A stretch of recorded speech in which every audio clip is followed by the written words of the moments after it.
Good afternoon, everybody. Welcome to Overcast Tuesday afternoon of Chem 1105 with your host, me, Dr. White.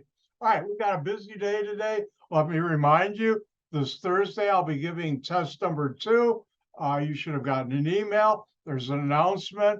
I talked about it yesterday. All right, today's game plan. We're going to do the lab first. Then I'll do my review for test number 2. And then I'll go through chapter 5, part 1, problem set. So let's get to work.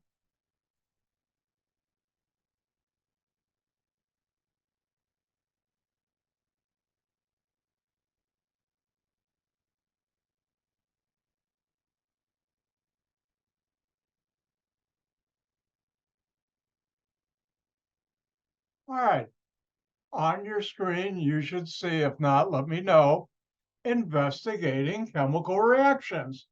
Now, today's lab deals with looking at a few types of reactions that are inorganic named reactions. In organic chemistry, we got different names, different reactions, but this is a lot of fun. I'm biased, I'm a chemist. All right, now, when we talk about reactions in general chemistry or really or inorganic chemistry, they have 5 different types of reactions you'll be investigating today. The first one is called the synthesis reaction. By the way, synthesis is a fancy word meaning to make. I'm a synthetic organic chemist, meaning my training is how to make molecules, organic molecules. Hold on, my nose is itching. Let me.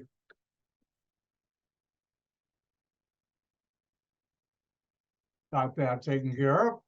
All right, so the first type of reaction is a synthesis reaction, where 2 molecules or atoms come together and form something new.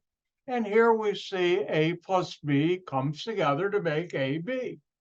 And here's some examples. Carbon and oxygen makes carbon dioxide and heat. And water and sulfur trioxide makes H2SO4. We call that sulfuric acid. That's the first type of reaction. Second one is just the opposite, decomposition. That means it breaks down or falls apart. And if you had AB, it can fall apart to A and B. And here, if you have carbonic acid, that's what H2CO3 is, it immediately breaks apart to water and CO2.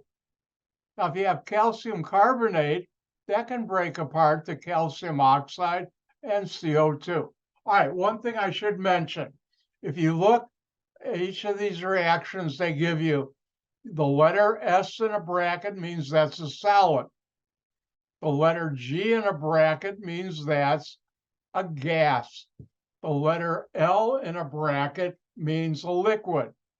Now, over here, we're going to get to in a second, but I'll just point out AQ, and I'll teach you this again later, means aqueous.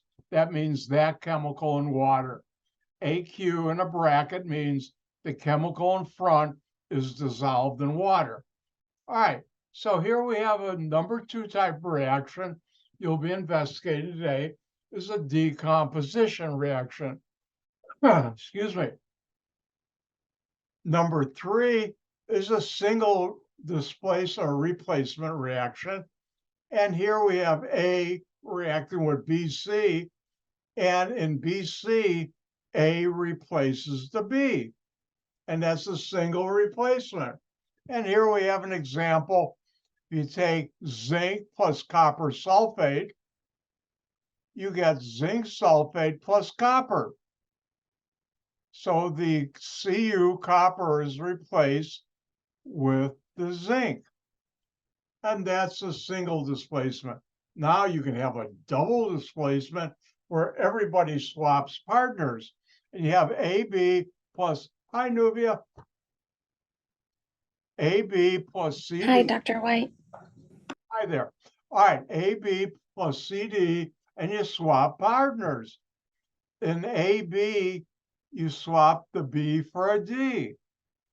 In CD, you swap the D for a B. So everybody just changes partners. And here we have an example. NaCl, sodium chloride, reacts with AgNO3, silver nitrate, to make sodium nitrate and silver chloride. And again, AQ means it's that chemical dissolved in water. S means solid. And if you see a G, that means gas. And L means liquid at room temperature. For this lab, most of those letters you can ignore. Now, the fifth type of reaction you'll be investigating today is called combustion reaction. This is probably one of the more important reactions in our life because this is how things burn. And when they burn, they change their chemical composition and they give off energy in the form of usually heat, but it could be light too. And here, if you take carbon reacted with oxygen, you'll get carbon dioxide plus water, magnesium plus oxygen. You get magnesium oxide, a lot of heat, and this one, a lot of light. Have you ever seen those World War II movies where they shoot something up in the air and all of a sudden it lights up the whole battlefield and it's coming down on a little parachute? That's called a magnesium flare. And that's magnesium reacting with the oxygen. You need a spark to get it going. Oh, by the way, heat means it gets hot. One way to think of heat is a flame. If you have a candle and light it, guess what? Don't put your hand over it because it's going to be hot. And that flame, you see both the heat, it's hot, and usually heat is involved in what's called a temperature increase. The temperature gets higher, meaning it gets hot. And the other thing in a candle is you'll see light. Dr. White loves candles. I have a collection of candles that I got from a small little candle shop, probably still not there, in the town center of, you pronounce it Gouda, Gouda in the Netherlands. No, it's Gouda, where the cheese comes from. But this candle shop had these beautiful hand-dipped candles. They were like this big, this diameter, and I've got a bunch. I'll never burn them. They're too beautiful to burn. I got other candles for that. All right, let's get back and let me ask.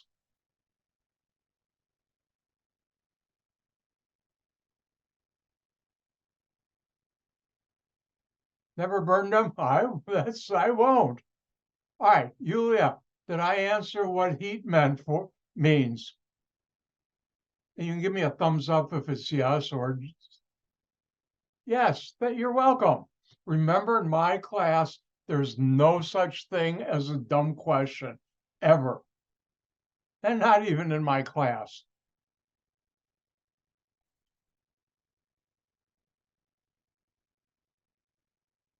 And here they show some other combustion.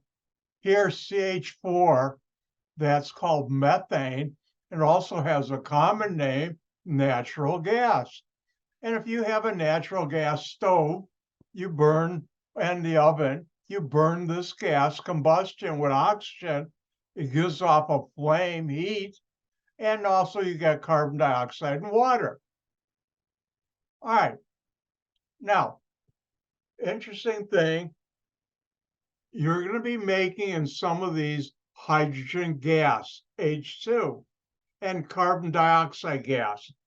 And the way you test for hydrogen gas is take a glowing splint, you light it, blow it out, then you stick it in the test tube, and if there's hydrogen gas, it's going to go pop like that, and the splint might also catch fire.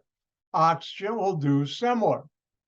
Now, another part of this lab, you'll be collecting a gas, CO2. I hope I didn't give it away. And you'll test for it. And how do you test for it? You bubble that gas through an aqueous solution. That's what AQ means, water solution. Ca bracket OH close bracket 2 is calcium hydroxide. And that reacts with the CO2, carbon dioxide gas, to form CaCO3, calcium carbonate, which is a solid, not soluble in water, so it precipitates out. So if you see it get cloudy or you see a solid form when you bubble a gas through it, you've got carbon dioxide. All right, here's all the stuff you need. And it's a lot. Now, couple of things. One, hydrogen peroxide.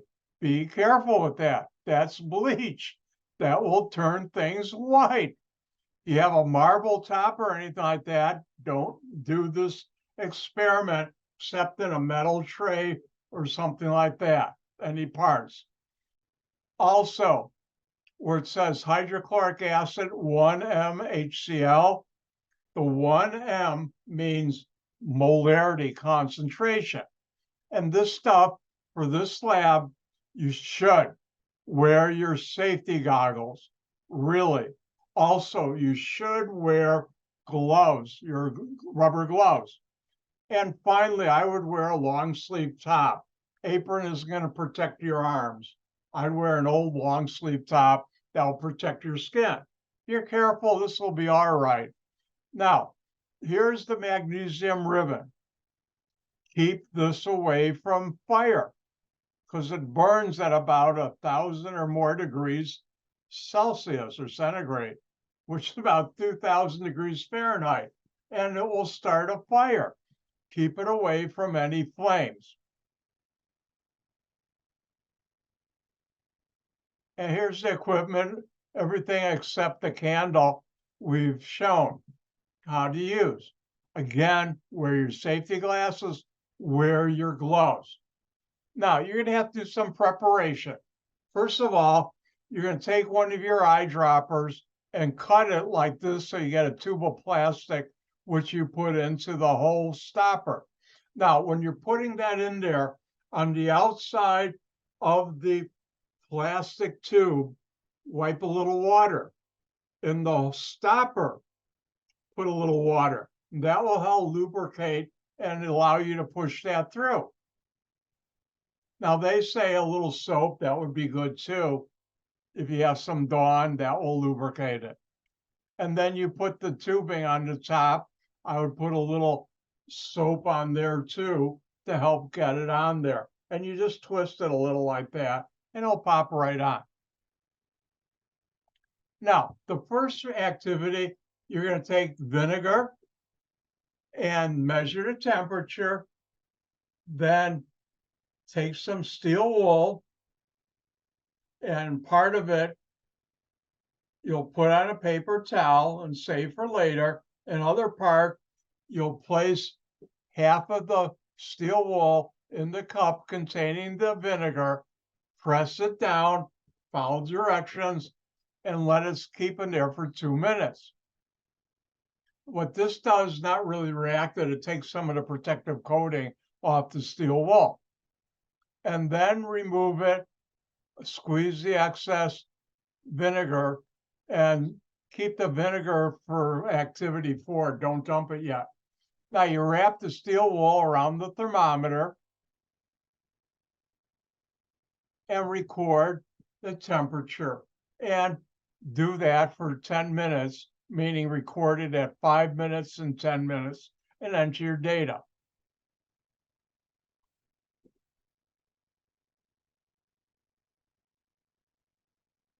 And check, like they say, you don't have to, you only need one picture. And remove the thermometer, rinse the thermometer with water. And they don't tell you this, but I would take the steel wool that you just reacted and put that under cold water and wet it, squeeze it, wet it, squeeze it, and then you can put it into the garbage can. All right, now the second one deals with hydrogen peroxide. Make sure you do this in the aluminum container. You get hydrogen peroxide on a marble top and you're not going to like the results. And if you're living with your parents, your mother and father won't be happy with you either. And here you put the hydrogen peroxide, you'll put some dry yeast and start the timer and observe what happens after 1 minute and swirl it and keep an eye on it.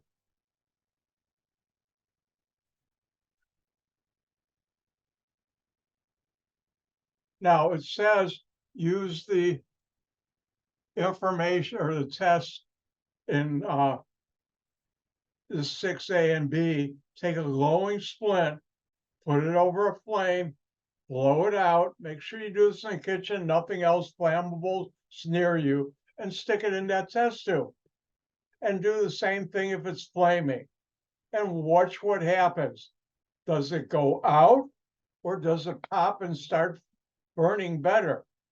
And again, do this over the metal tray and make sure. Now, I would have a beaker, a plastic beaker with water, so you can put the splints in when you're done, just to be safe. All right, number 3, you'll take this magnesium, you'll put it in the stopper, small piece, and then fill a 10 milliliter graduate with 3 milliliters or 1 M, that's 1 molar HCl solution.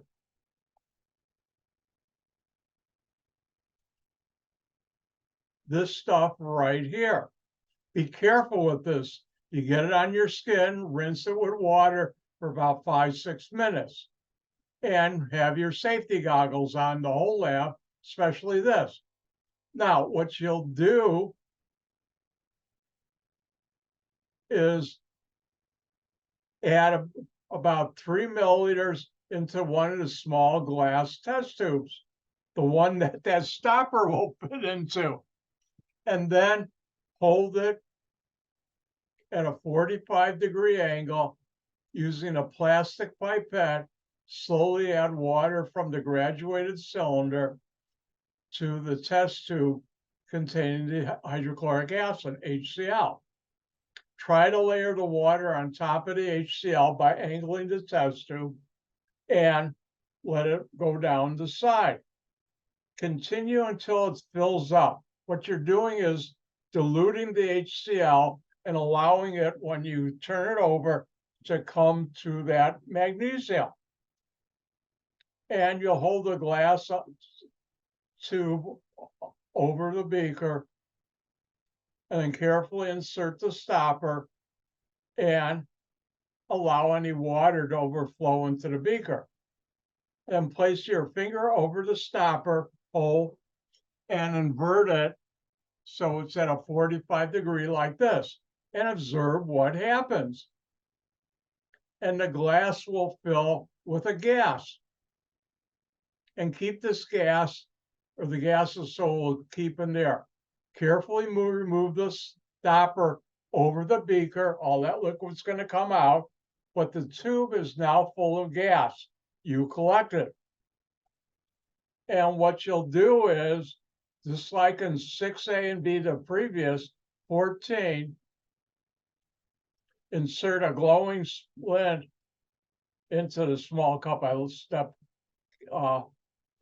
number 13. Put it in there and see what happens. Now for this one, you get a pop like that. Don't be scared. All right, let's do number 4. You'll take the vinegar, you'll add sodium bicarbonate, do this in a sink or really in a tray. Pour the baking powder into a small cup containing the vinegar and watch what happens. And here, do the same thing with the glowing splint over the gas. But this one, I'll give you a hint, they'll go out. I didn't say that. And finally, our number 5, combustion. Be careful, you're dealing with a flame. Light the candle. You can sing happy birthday too. Oh, that was lame. Sorry. Anyways, hold a small glass test tube upside down over the flame in the wick for about a half second. Make sure you're holding your fingers near the top of the test tube, which is the curved end, literally the bottom. The top will be right over the flame, and look what you see in there. And then pour some vinegar into a small cup, and also baking soda, and look what happens to the flame from that gas. Now, number 6, you'll have the glass collection stopper. That was the one with the stopper with the tubing and the glass, the eyedropper tubing and the rubber tubing. And you weigh out 5 grams of sodium bicarbonate, put it in a large test tube. And that's the really big one. Then you'll put 10 milliliters of vinegar in the small plastic test tube. You'll put it in the small and the big one. You'll invert it so they react, and then you'll bubble it through the lime water. Put a little lime water in another beaker or test tube and put the tubing in there. And if you're making carbon dioxide, you'll see it get cloudy or precipitate solid form in the lime water.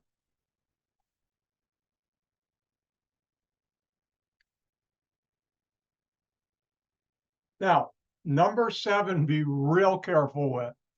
Take a small amount of the steel wool, and they say a fourth, no, take a little ball or a little piece and light it with the candle holding the forceps. Make sure you're over your cookie sheet or your, aluminum foil pan that I recommended you get, and don't be scared when that thing takes off. It will burn. And that's today's lab.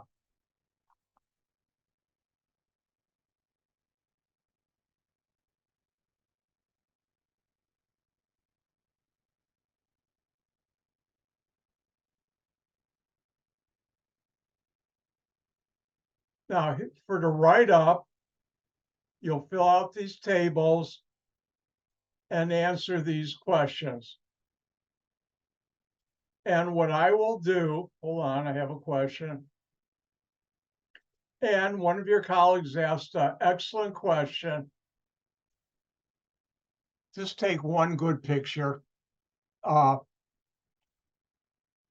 something that's exciting that you think is exciting, and just take a picture of that. Like when you mix when you're holding the magnesium ribbon, you can take a selfie, not when you react it. And that's all you have to do. Now, what I will do sometime tomorrow, because today I've got a busy day after this class too. Today's been a busy day for Dr. White, me. But what I will do is don't tell anybody I'm being nice. Shh. Remember, mum's the word. You know what that means? It means don't tell anybody. I will send out an email with each reaction for those 6. They have a question where they ask you to write it. You don't have the experience yet to know how to do that. I'll do it for you. You're welcome, Yulia. All right, that's the lab today. Don't forget, hand in your labs. Labs are 10 points apiece. Now, before I go any further, because I forgot to say it earlier, I'm going to be putting, sometime tomorrow morning, I'll probably do it. I will put out an email which will give you a link to where I go through the correct answers for the balanced chemical equation lab. I didn't have time today, and I apologize. The lab 5 and 6, if you handed it in by Sunday, I've graded it, and I'll post those numbers tomorrow.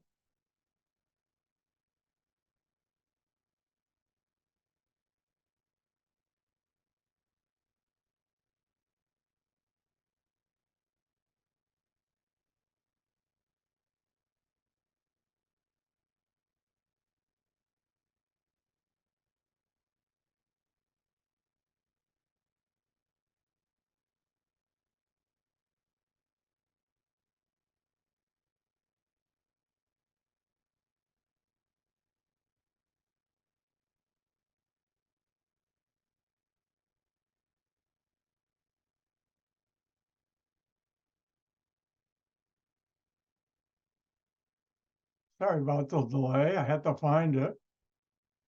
All right, let's do the review for test number 2. Now, I generally don't forget things, but once in a while, I might forget something that if I covered it more than twice in a lecture or problem set, it's fair game, but I'm usually pretty good.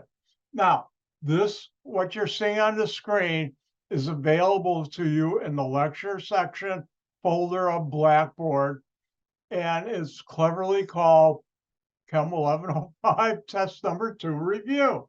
So let's go through things you should know how to do for test number 2. And first of all, Lewis structure of elements. And I should have had here. And you take the chemical symbol and you do 1 dot per side of the valence electrons. And once each of the 4 sides has a dot for a valence electron, you have more than 4 valence electrons, you start doubling up. Now, next, I talked about chemical bonds, and there are 2 types. You should know. What is an ionic bond?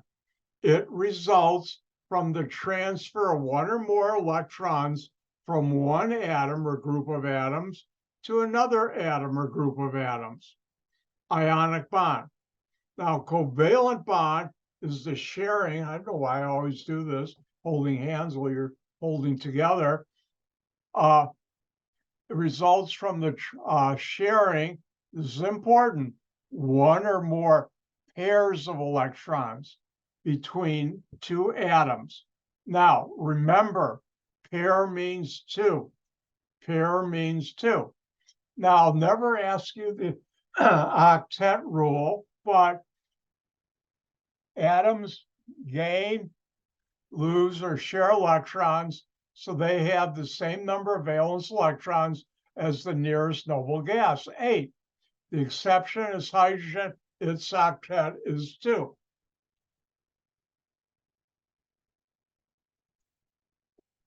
Now, when an element atom loses or gains an electron or electrons, it forms ions. And that's because that element's atom wants to have the same number of electrons as the nearest noble gas. And we went through this and we went through this in a practice problems. Go back and look at that video if you forgot. And when an element loses 1 or more electrons with an ion with a positive charge is formed, it's called a cation.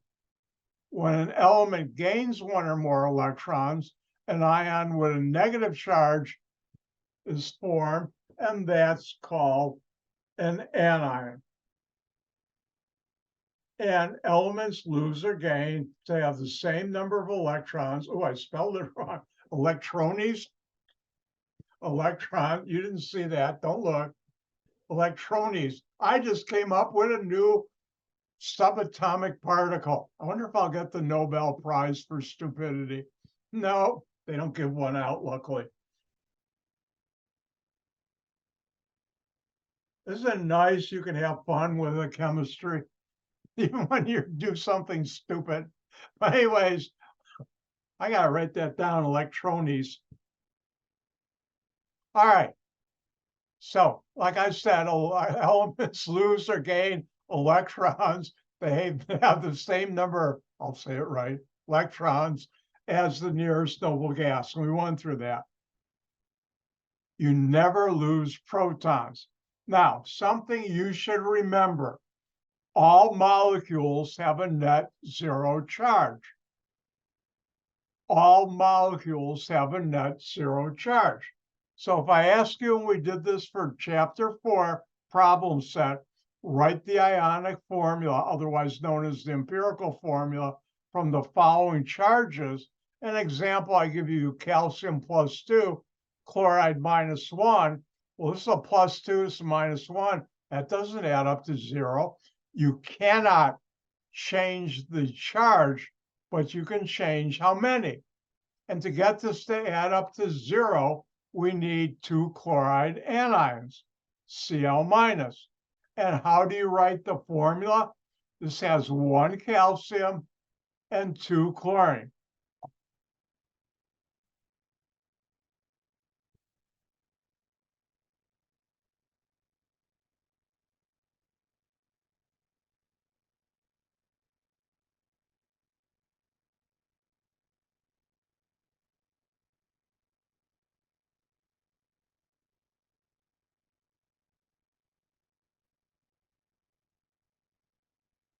Why don't you try this one?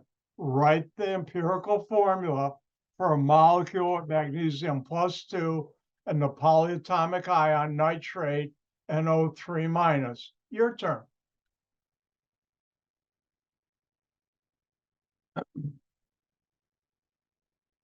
Try not to think electronies.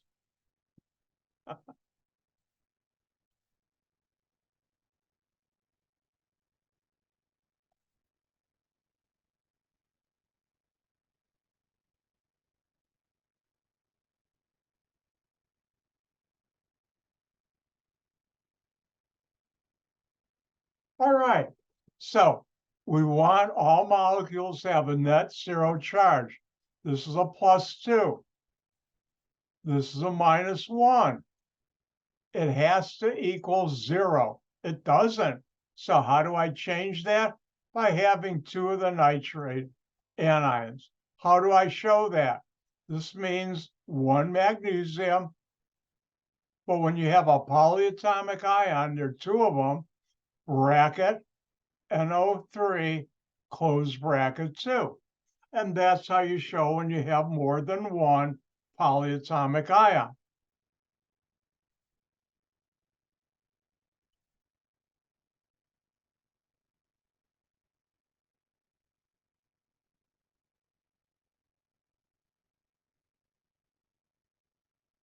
All right, next I talked about types of covalent bonds. Hint, you should know this. Hold on, I'm going to be real nice and subtle.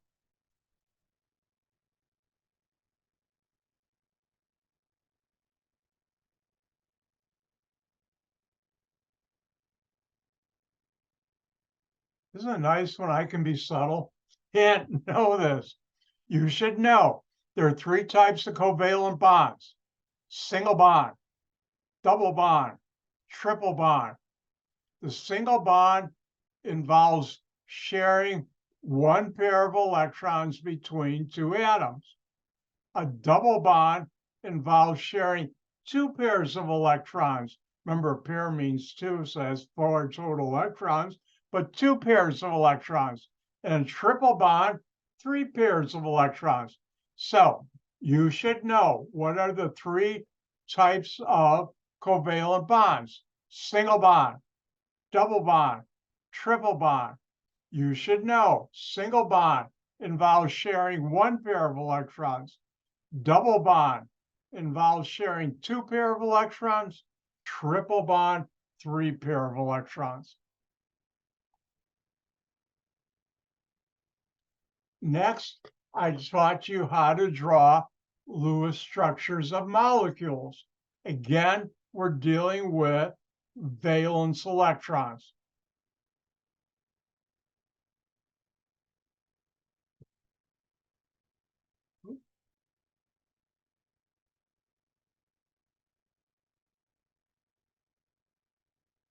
And if I were to ask you to draw the Lewis structure,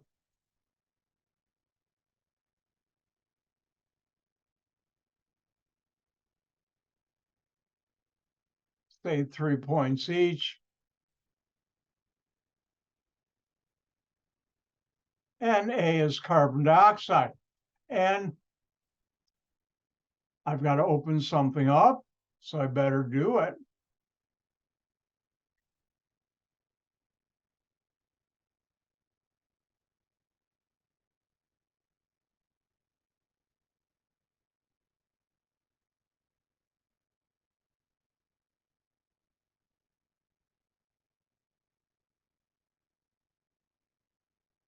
And if you look at your friendly neighborhood periodic table that you should use for test number 2. The number on top in red underneath is the Roman numeral, but most of you don't know Roman numerals, so I won't talk about it.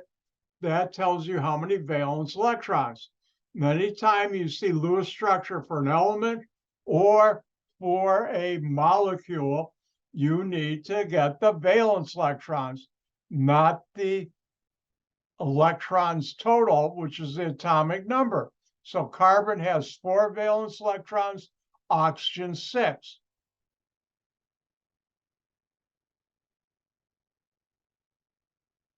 So carbon has 4 valence electrons, oxygen 6 valence electrons. Now, the only way this will work is carbon in the center and oxygen's on the outside. Now, this is to show you the mindset. You don't have to do this step. You can do this in your mind, but I'm going to do it on paper. And the carbon says, I have 2 unpaired electrons. Oxygen, you have 2. Let's share. And they do.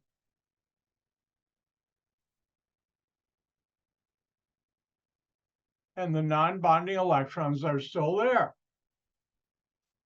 Carbon says to this oxygen, I have 2 unshared electrons, single electrons, so do you, let's share. And the non-bonding electrons are still there. And what kind of bond exists between the carbon and oxygen? 2 pair of electrons, a double bond. And on the other side, it's the same thing. Now, each atom, other than hydrogen's octet is 2, should have 8 shared and unshared pairs of electrons. If we look at this oxygen, how many dots do you see there? 2, 4, 6, 8. If we look at this oxygen, how many dots shared and unshared pairs? 2, 4, 6, 8. It's got an octet. Now let's look at the carbon. Shared and unshared in the blue, 2, 4, 6, 8. So I did it correctly. And we did some of those. Now let me remind you, if you have a molecule with lithium, sodium, or potassium, or magnesium or calcium, the alkali metals, the alkaline earth metals. Remember, hydrogen is not an alkaline earth metal. It's not a metal at all. But anyways, the lithium, sodium, potassium always form ionic bond. They form a +1 cation. And the electron goes to the polyatomic anion. Same thing for magnesium and calcium. They always form a +2 cation. And we went through this in the problem set, and I'll let you go back and look at that. But you should know that. Again, sodium, potassium, and lithium never form a covalent bond. They always form a +1 ion, always. And I'll bet money on that. If I say I bet money on it, I already know I won. All right, next I talked about chemical equation. And here I have an example, A plus B, then the arrow. At the head of the arrow is what you make. And at the base of the arrow are what you mix together and react. Now, A and B are called the reactants, and sometimes I'll call them starting materials. That's what we do in the chemical industry. If you have worked outside of academics. And C is the product. You should know that. Now, I taught you how to balance chemical equations. And you can only change the coefficients. You can't change the formula of a molecule. Now, my advice is, remember, leave H, hydrogen, oxygen last. You did a lot of practice. There'll be a couple of these on test 2, and you will have to balance them. Remember, on my test and the final, if I ask you to balance a chemical equation, you've got to balance it. The answer it's already balanced, will never, ever be correct.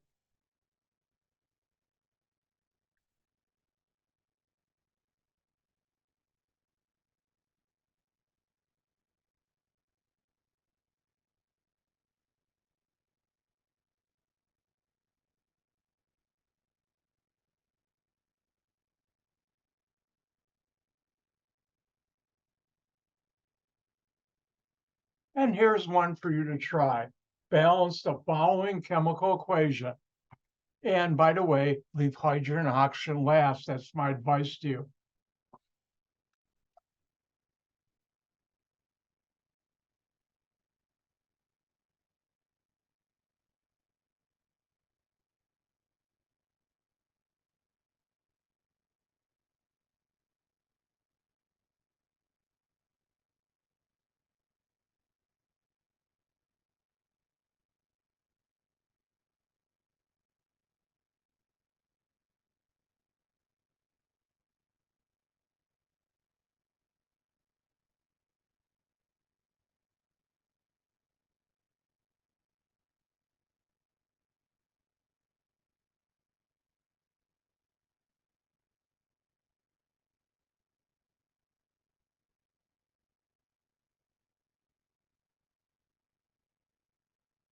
And by the way, I forgot to mention, I've already said hello to your two colleagues.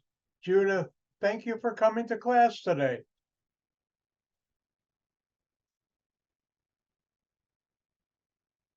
All right, everybody's on.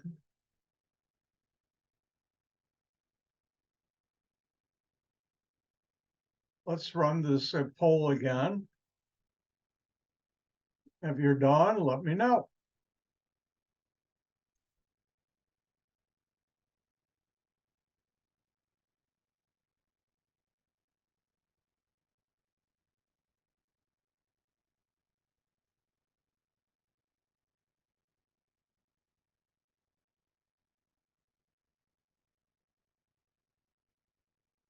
All right, everybody's done.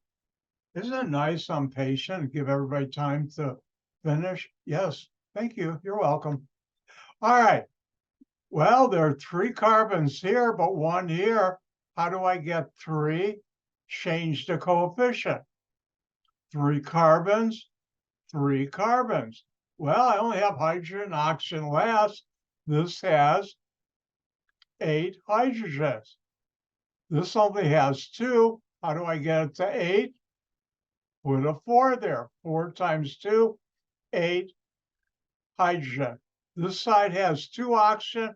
This side has 3 times 2.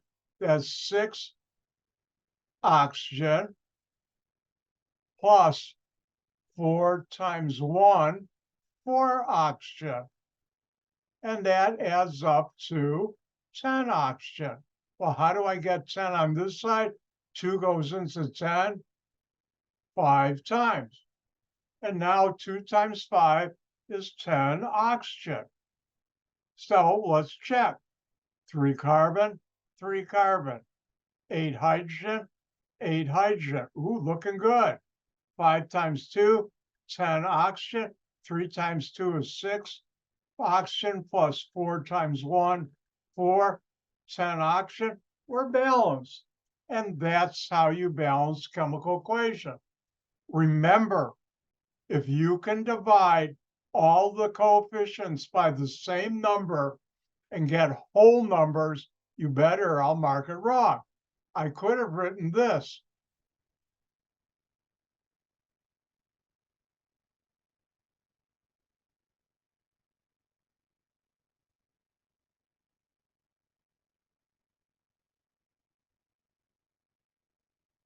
And this reaction is not balanced correctly. It's wrong. See, it even says it on the screen. Oh, that was lame. Sorry. Anyways, why? Because you can divide each coefficient by the number 2 to get this right here. the one right here, you can't divide it any further and get whole numbers. And that's part of the rules of balancing chemical equation.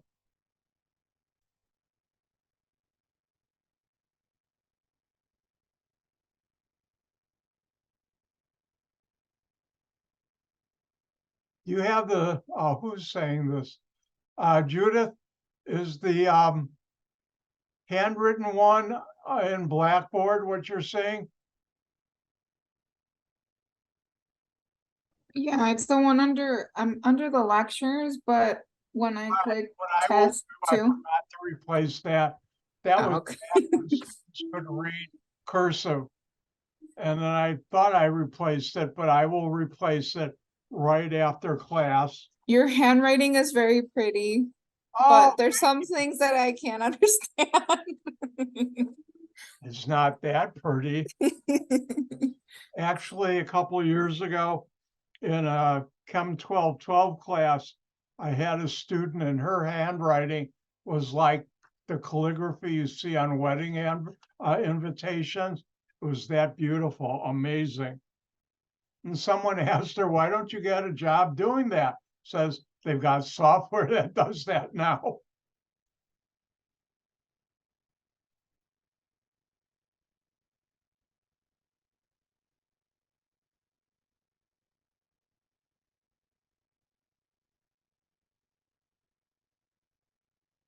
Got a note?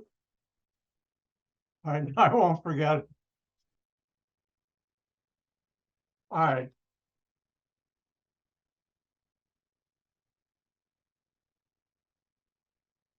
Next, I talked about the mole. You should know the mole is not a furry little animal that digs holes in the ground in chemistry. It's the chemist counting unit.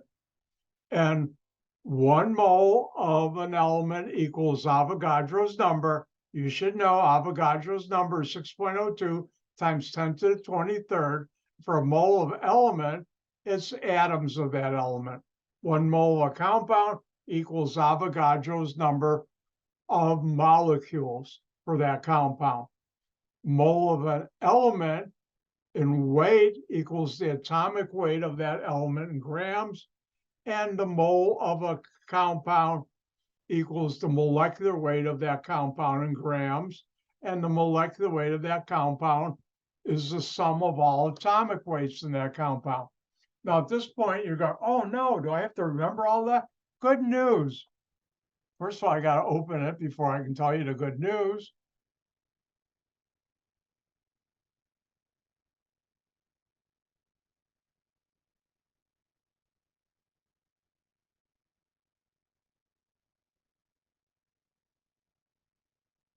At the end of test number 2, you'll see the following important information. And just what I read to you, you will be given. Years ago, students would have to memorize all this. You will be given this. But you do have to know how to use your good buddy, your good friend, unit analysis. We'll do some more. Ooh, we're a little past the break. But I showed you how to convert moles to atoms and atoms to moles, moles to molecules and molecules to moles, moles of a compound to grams of a compound, and grams to moles. And don't forget how to use the molecular weight. I was having so much time, I forgot looking at the clock. Let's take a 5-minute break, and I'll continue with the review.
Well, the break was a little longer, but I needed it, and hopefully you did too.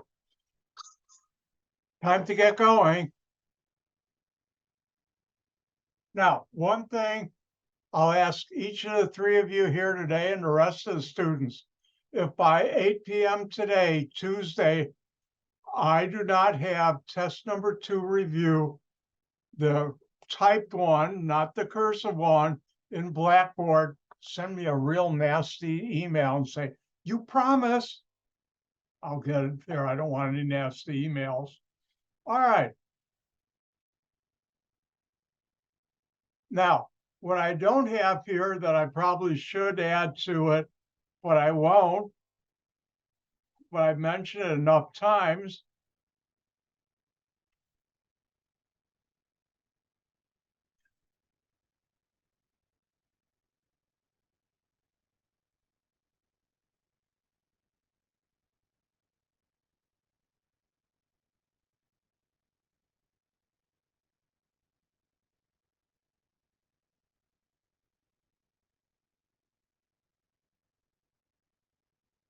And I always spell coefficient wrong. Was it I before E except after C? I always forget that.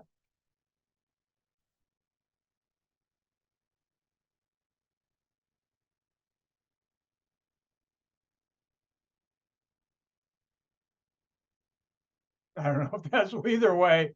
Coefficients of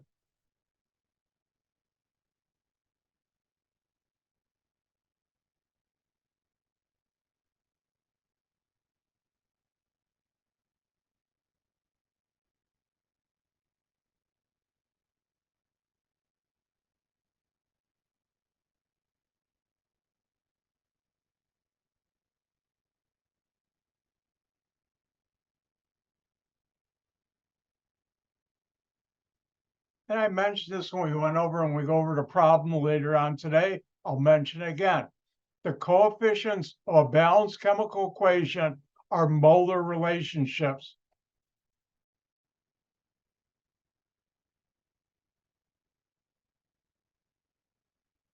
For this balanced equation, the coefficient, that's the number in front, tells me there are 2 moles of hydrogen gas reacting when there's no coefficient. It's the number 1 mole of oxygen gas to make 2 moles of water. The coefficients, which are always exact numbers, whole numbers, give you molar relationships. 2 moles of hydrogen react with 1 mole. Remember, when there's no coefficient, it's the number 1 mole of oxygen to make 2 moles of water, H2O. By the way, by now, hopefully you all know H2O is water. And please pass the NaCl. That's table salt. That's the white stuff you put on your French fries. Hopefully you don't put sugar on your French fries. Ugh. I don't think I'd like that. Also known as sodium chloride.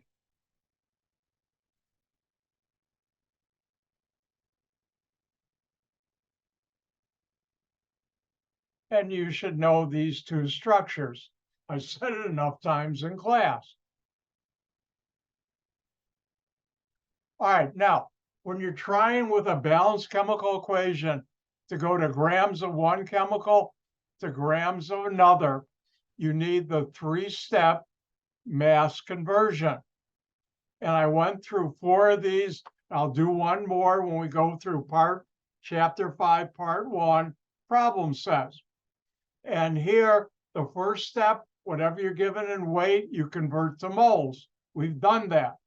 Second step, using the molar relationship of the balanced chemical equation, you convert moles of A, which you just calculated in the first step, to moles of B, using the coefficients of a balanced chemical equation. And finally, moles of B, you just calculated in step 2, you'll convert to grams of B, which we've already done.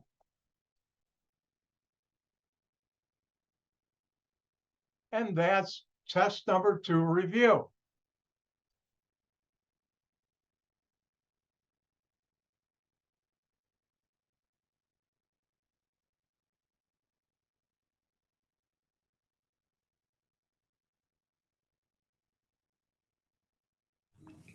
Dr. White, do you feel like this test is going to be basically like half math?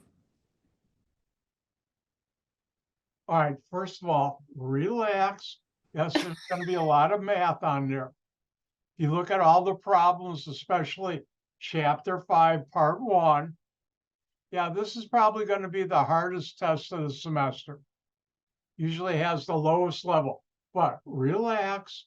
If you've done the practice problems and used your good buddy, your good friend, unit analysis, you'll do good. And you've got a couple more days to go through chapter 5, part 1.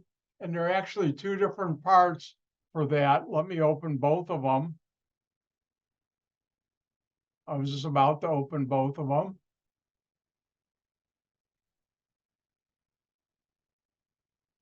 That's 1. That's 2.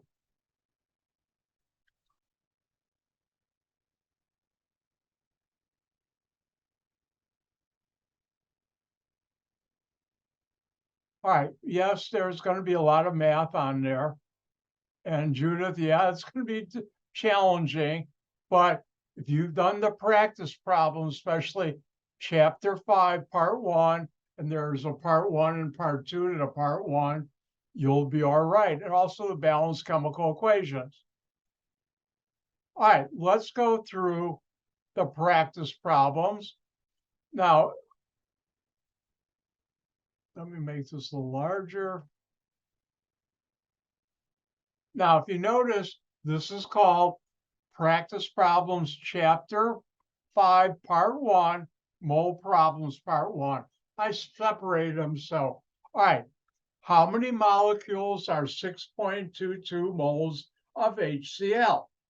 You've seen me do this enough times. Figure out, what are you being asked to find? What are you given?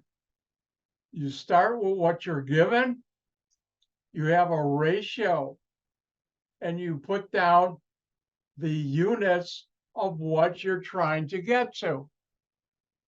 Again, this is in the lecture folder, or not the lecture, the course folder, practice problem answers.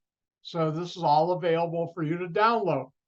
And then use your good buddy, your good friend, whatever you're trying to get to goes on top of the ratio, units, whatever is trying to get rid of goes underneath.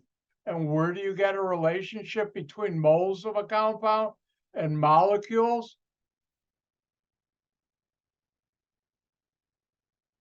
Test number 2, sorry about that. 1 mole of a compound equals how many molecules? Avogadro, 6.02 times 10 to the 23rd molecules of that compound. And that's where I get these 2 numbers. Notice moles of HCl divided by moles of HCl cancel out. I didn't draw the line through it. Bad, Dr. White. On test number 2, underneath your name, it will say, please use proper significant figures for all calculated answers.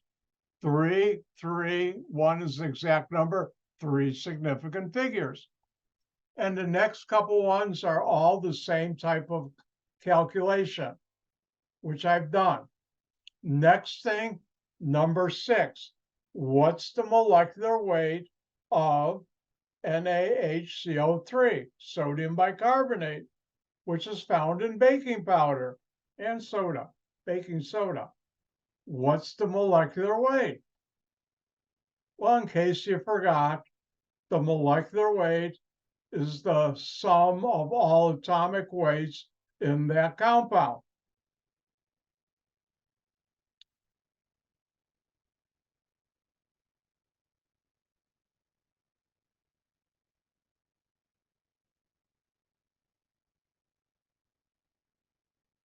If you look at the periodic table, you should see, and let me check to make sure that's what you're seeing. You should. Remember, on test 2, underneath your name, it will now say, please use 3 significant figures for all atomic weights. And the atomic weight is the number underneath the symbol. Hydrogen is 1.01 to 3 significant figures. Oxygen, 16.0. Carbon, 12.0. Nitrogen, 14.0. Chlorine, 35.5. You should be able to round that off to 3 significant figures.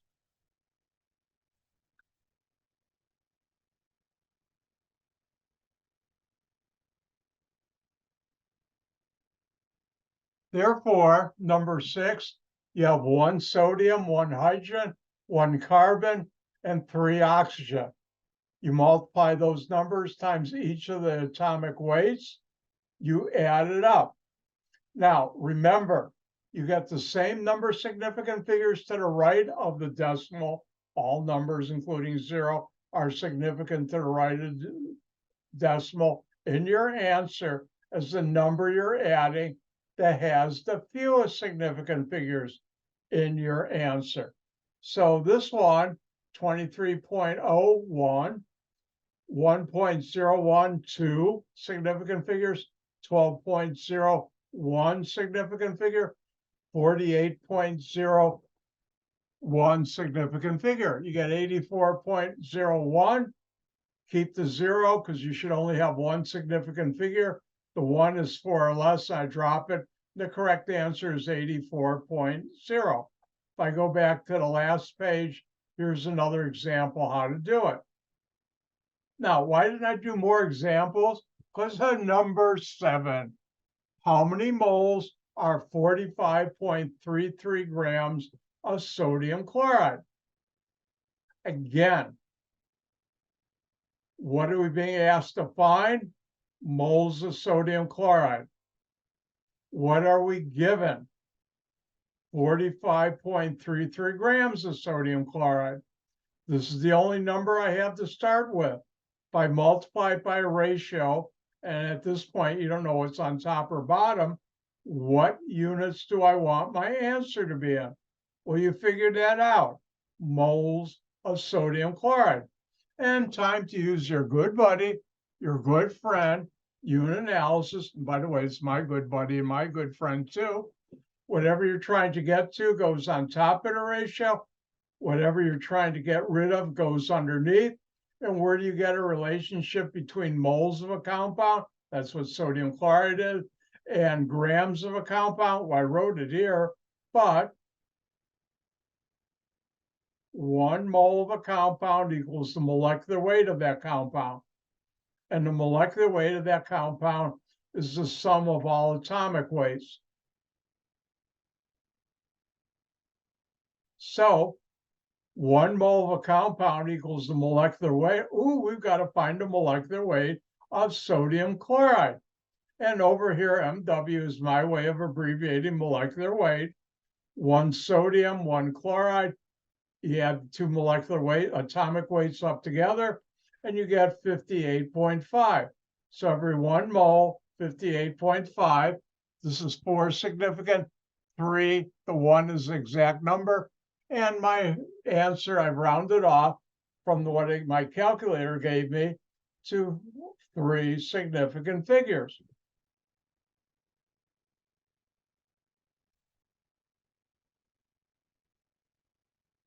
And the next couple are the same way, which you can go back and look at or look at the video.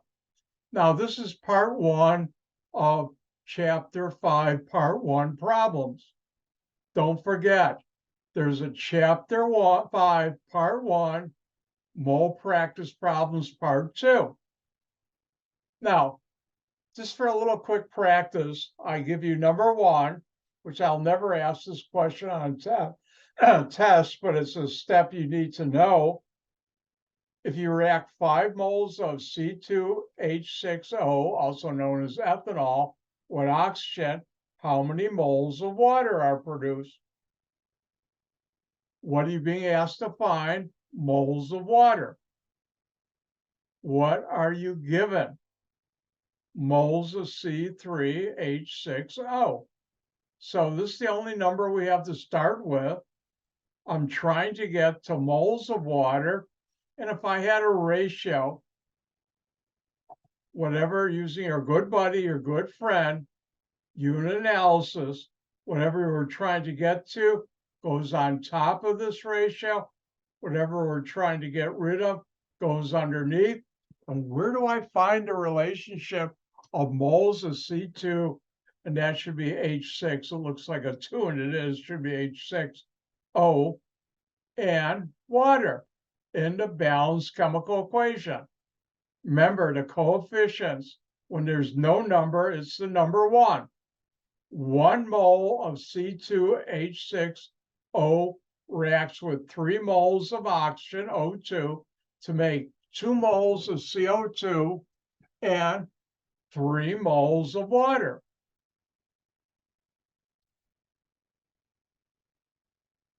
And therefore, every 1 mole of C2, that should be H6, don't look. But anyways, O makes 3 moles of water. These are exact numbers, 3 significant. My answer should be 3 significant. And you may see on your calculator 1.50 times 10 to the 1, which would be in scientific notation.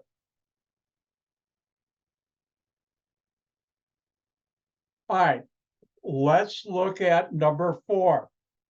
Number 4, listen carefully. 10 points. I'll do that in slow motion. 10 points. All right, how many grams of C3H8 are needed to make 24.6 grams of CO2, carbon dioxide? You're given the balanced chemical equation. Remember, 10 points. Hint. Well, what are you being asked to find?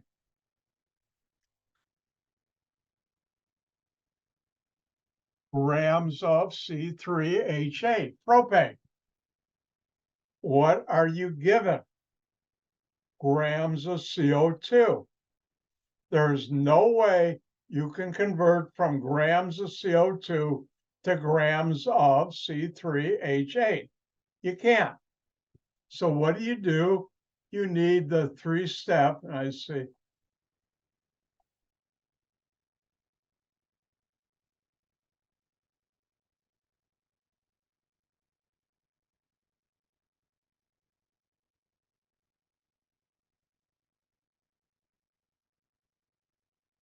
Judith, did I make an answer?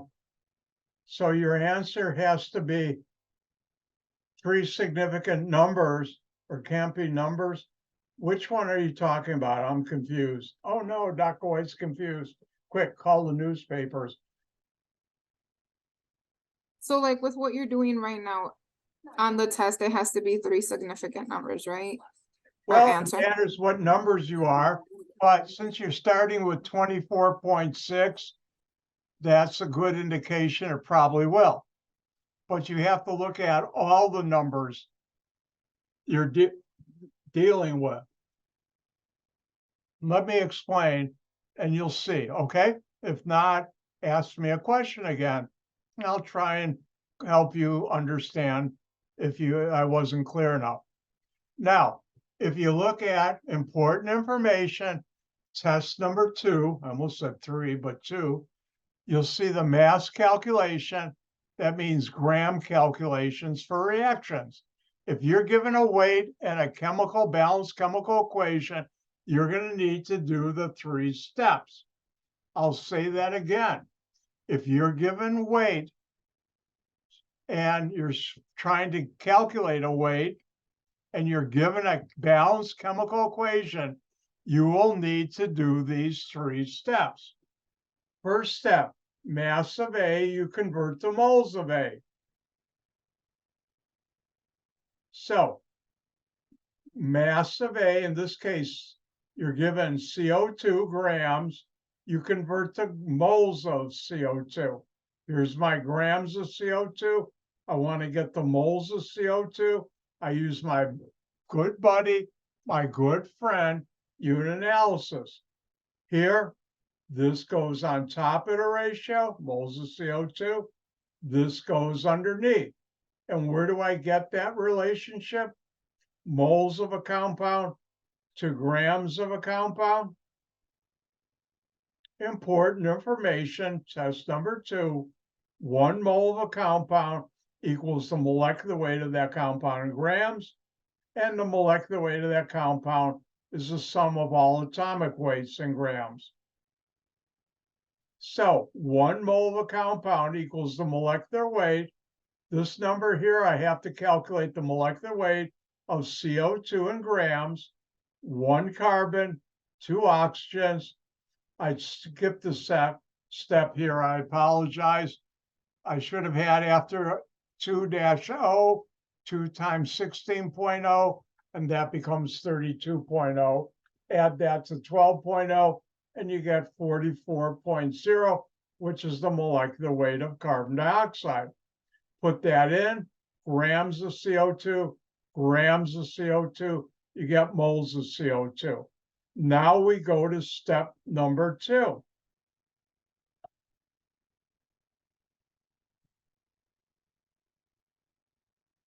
Step number 2, whatever you just calculated the moles of, you go to convert that to the moles of the molecule you're trying to get to.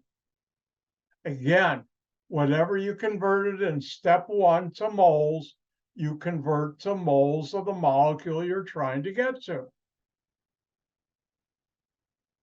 And if you notice, we're trying to get to grams of C3H8. So in step 2, we just calculated the moles of CO2. We are now going to go to moles of what we're trying to get to, B, which is C3H8. So I take the moles I just calculated, moles of CO2. I want to get the moles of C3H8. I use my good buddy, my good friend, unit analysis. Whatever I'm trying to get to goes on top of this ratio. Whatever I'm trying to get rid of goes underneath.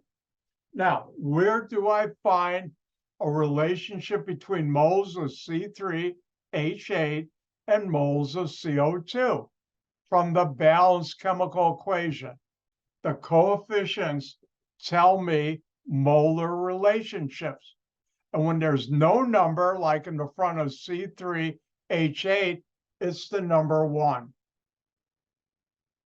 So 1 mole of C3H8 makes how many moles of CO2? 3. So that's where I got the 3, from the 3 moles of CO2. That's where I got the 1, from the 1 mole of C3H8. Moles of CO2 divided by moles of CO2 cancel out. You're left with moles of C3H8, 3 significant. The 1 and 3 are exact numbers and don't play a role in significant figures. And you get 0.186 moles of C3H8. Are we done? No, we want to get grams of C3H8. So now what do? You look at important information, test number 2, step 3 of these 3 steps, convert moles of B, what you just converted in our case, C3H8, to mass or grams of B. How do we do that? We use 1 mole of a compound equals the molecular weight of that compound in grams, and the molecular weight of that compound is the sum of all atomic weights. So here we have the moles of C3H8 we calculated in step 2. We want to get the grams of C3H8. Use your good buddy, your good friend, unit analysis. You have a ratio. This goes on top, the grams of C3H8. That's what we're trying to get to. We don't want moles of C3H8 in our answer, so that goes underneath. And this cancels out. Where do we get the relationship of 1 mole to grams? That's the molecular weight. And the molecular weight is the sum of all atomic weights. 3 carbons, 8 hydrogen, 3 times the atomic weight of carbon, the 3 significant figures, 8 times the atomic weight of hydrogen, the 3 significant figures, 1.01. Do the math, add it up. 36.01 past the decimal to the right, 8.08, 2 to the right, significant figures, 44.08. Keep the 0 because this has 1 significant figure to the right of the decimal. That's the fewest number of significant figures to the right of the decimal. And use the 8 to round off. That's 5 or higher. Drop it. Number in front is increased by 1 to 0.1. Put that in there. Do the math. 3 significant. In this case, 3, 3. Now, there are 2 ways of rounding off. I'm a round off at each step person, but I know people who do it at the end. Sometimes the numbers are the same. In this case, they're different. If you round off at each step, you get 8.20. If you round off at the end, you get 8.22 grams. Either one would be correct on my test.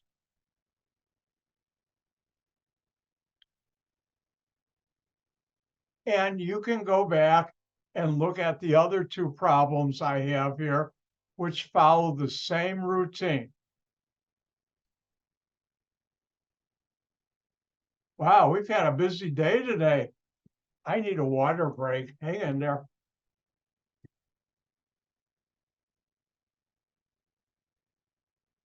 Oh, that's good. All right, any questions about test number 2?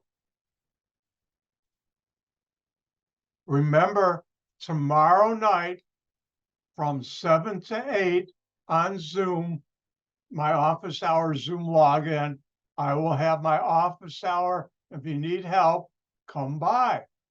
If you can't make it then, email me and I'll see if I have time, maybe a little later. I don't know. Let's see what we can do. All right, any questions? Going once, twice. All right. Let me close some stuff here.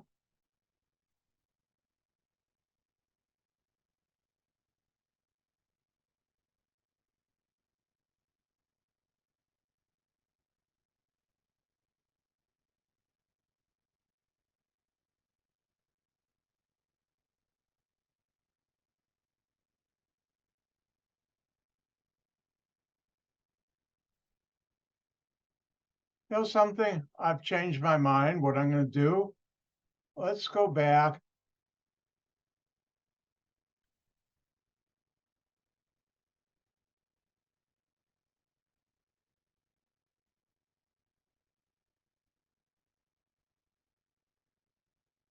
Let's go back and do 2 more practice problems.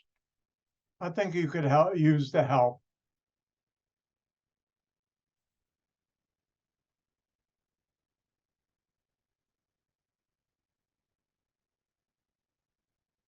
And we're on track to be all right.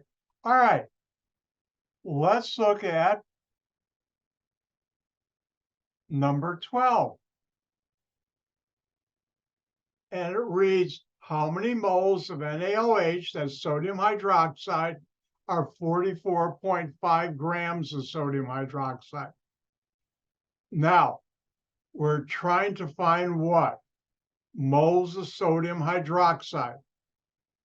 We're given grams of sodium hydroxide. Now, let me do something on the whiteboard that will help you. Notice I named it after myself.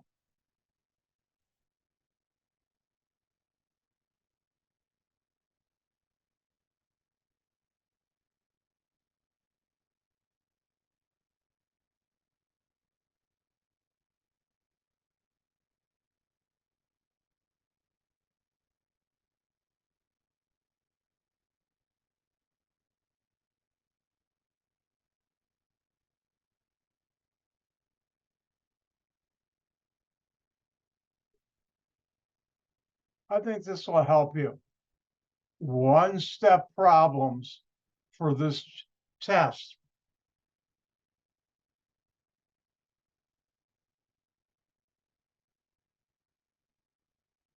Moles to atoms or atoms to moles?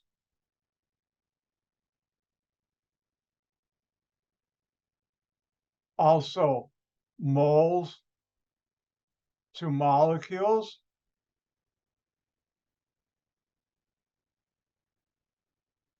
and molecules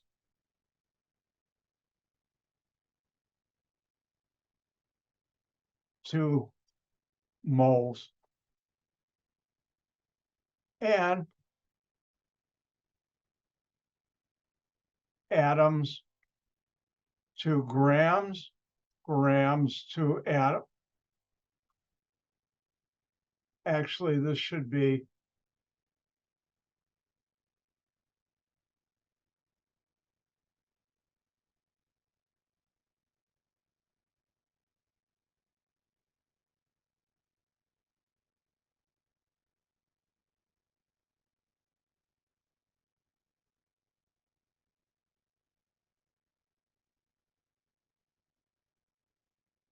moles of element to grams of the element.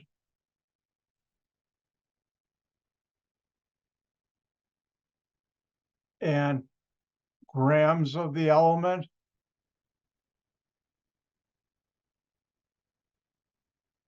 to moles of the element.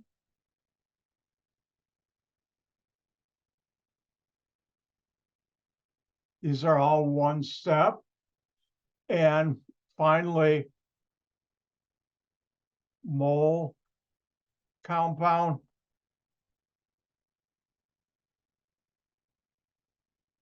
to grams compound and grams compound. Now relax, this looks like, wow, what a long list. I'm not going to remember that, Dr. White. Well, I'm going to do something that'll help you.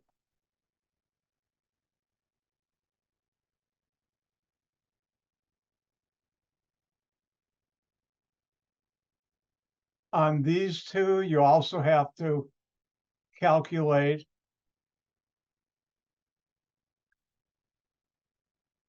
the molecular weight of the compound.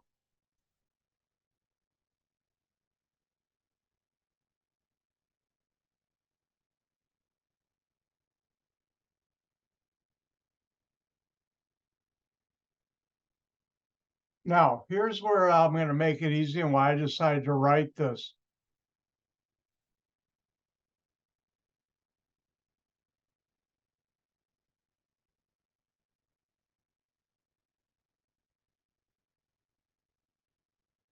And it's the only one you have to remember. When you're trying to go from grams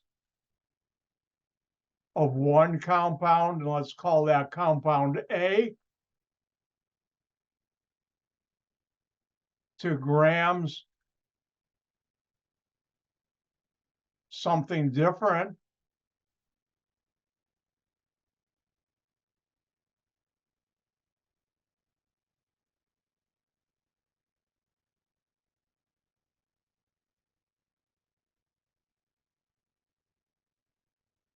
whenever you're going from grams of one thing to grams of another, that's going to be the three-step problem. We got to do those three steps. Anything else using a mole, anything else using a mole is one step, except for these last two for a compound, and you have to calculate the molecular weight. So let me say this again. When you have to go from grams of A to grams of B, that's going to be three-step, and I'm going to do something.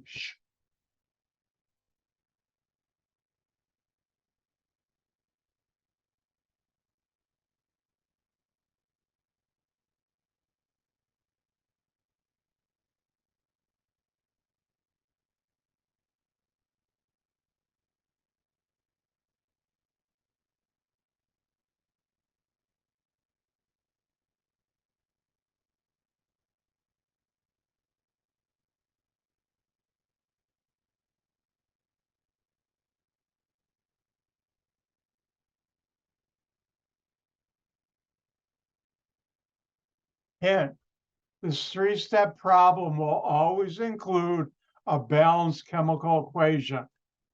So whenever you're trying to go from grams of one thing to grams of another, you'll have to use 3 steps. Everything else dealing with moles is a one-step problem. Other than when you have a compound and grams, you also have to calculate the molecular weight, which is a separate step, but it's not doing 1, 2, 3 like the 3-step. Does that help? Give me a thumbs up if that helped. Oh no, oh, thank you.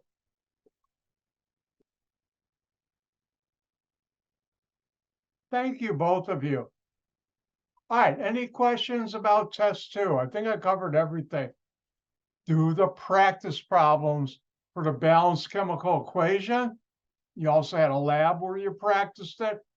Do part 5, chapter 5, part 1, the first problem set part, and the second one. I split them up, otherwise it would be too big for students. I didn't want students going, that's not fun. All right. Well, in that case, we got a couple minutes left. So let's go back to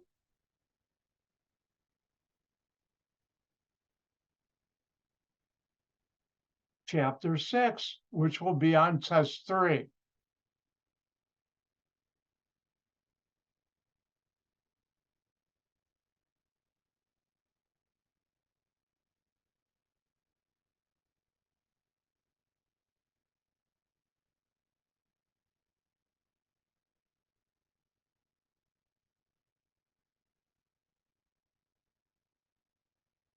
All right, again, this is on test 3, and this will be important information. Test number 3, we talk about pressures.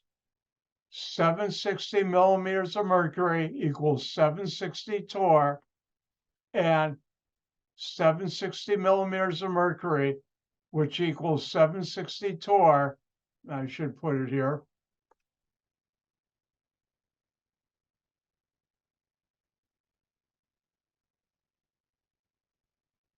Equal 1 atmosphere. And this will be given to you. And yesterday I showed you how to convert one to the other using your good friend, your good buddy unit analysis. And there are a couple other pressure units, click, switch was off. And we did our practice time, maybe not these numbers, but similar. All right, now it's time to talk about something really interesting. And that is back about the late 1600s, early 1700s, something very exciting was happening on our planet. And it started, if I believe I'm correct, and I might be wrong, but it started in England. And that's called the Industrial Revolution. Ooh, I haven't done this ever before. Everybody, this is a world famous first time Dr. White's ever done this.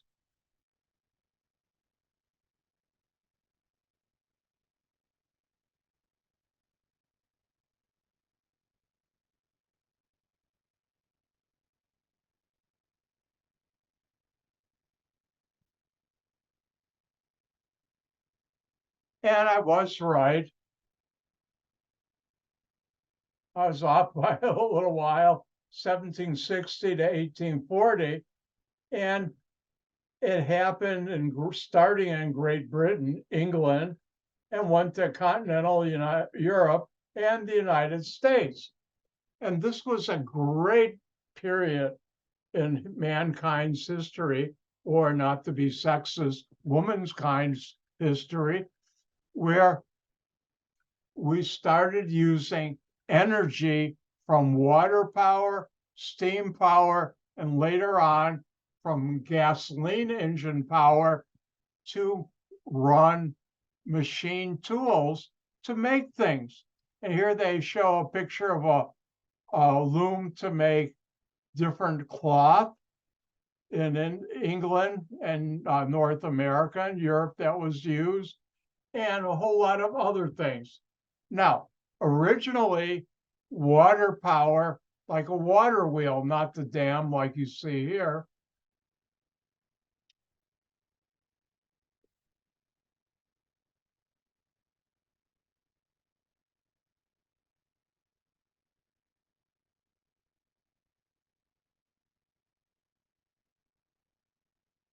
And here you see a picture of a water wheel, and you'd have a river, you'd dam it in such a way or put that wheel, and it would come in at the top.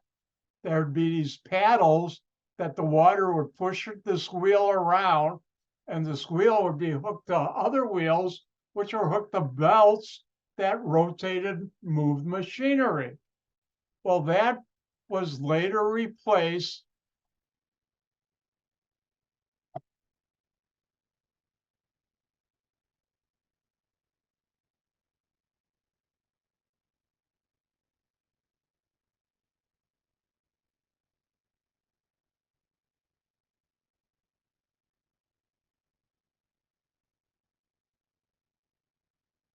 I don't have a good picture. Hold on.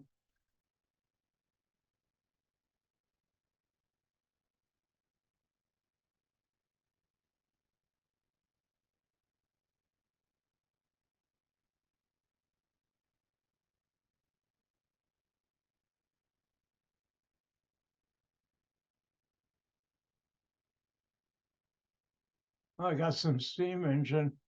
Hold on. By the steam engine. And here they have a picture of steam in a cylinder, and the steam would push this piston back and forth.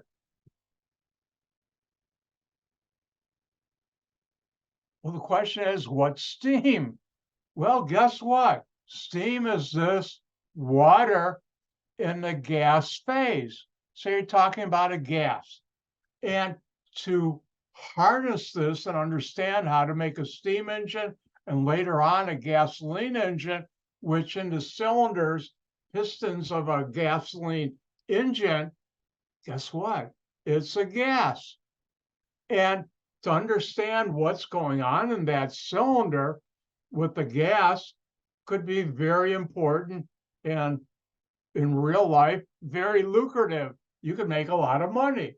So there was a lot of research in understanding the relationship with various parameters of a gas you can measure in a piston. And these were evolved into what we call laws, the gas laws. And the gas law are mathematical formulas. Relax, I'm going to teach you how to use it, that help predict different relationships between things like pressure and gas, volume, pressure of a gas and its temperature, and pressure of a gas and the amount. And there were various gas laws, and I'll be teaching you those starting tomorrow. But if I look at the clock, we're just about out of time. Now, don't forget, hand in labs. I'll say it in slow motion. Hand in labs.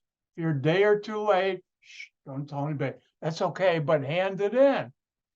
Don't forget, this Thursday will be test number 2. I will, Judith, the answer is yes, because a lot of students had problems getting their lab kits late, and I'm going to be, don't tell anybody, lenient. Shh. Shh. Don't tell anybody I'm being nice or ruin my image around here. Thank you.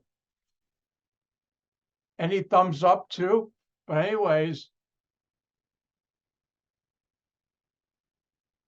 I'll be sending out test number 2 password sometime about 8 a.m. on Thursday.